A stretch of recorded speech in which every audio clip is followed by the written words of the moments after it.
இன்னைக்கு யாரெல்லாம் கேக்குறீங்களோ உங்க வீட்டுல நான் சொல்றேன், இப்ப சொல்றேன், நீங்க எதுக்கும் பரிகாரம் செய்ய வேண்டிய அவசியம் இல்ல. நீங்க யாருக்கும் பயப்பட வேண்டிய அவசியம் இல்ல.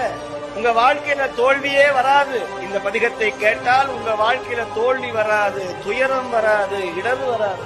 யாரு காலையும் போய் விழ வேண்டிய அவசியம் இல்ல. பரிகாரம் செய்ய வேண்டிய அவசியம். பதிகமே பரிகாரம், பரிகாரமே தமிழை பாடு, திருமுறையை பாடுன்னு சொன்னவர்கள் நால்வர்கள். துணிச்சலோட சொன்னாங்க. 1500 ஆண்டுக்கு முன்னாடி பதிகம் பாடினா முக்தி கிடைக்கும்னு துணிச்சலோட சொன்னவர்கள் நால்வர்கள். வேற யாராவது சொல்ல முடியுமா? சிவனை வழிபட வழிபட நானும் சிவனாம் தன்மை பெறுவேன். அதுதான் சிவோகம், சிவோகம், சிவோகம்னு பேரு. நம்ம சுவாமிக்கு என்ன பிடிக்கும்னா முதல்ல பாடுவது பிடிக்கும்.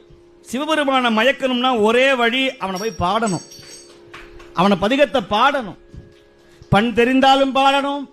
ரெண்டாவது, அவனுக்கு இந்த வாத்தியங்கள்லாம் வாய்ச்சா பிடிக்கும். சங்கு முழங்கினா ஆடுவார், கூத்தாடுவார்.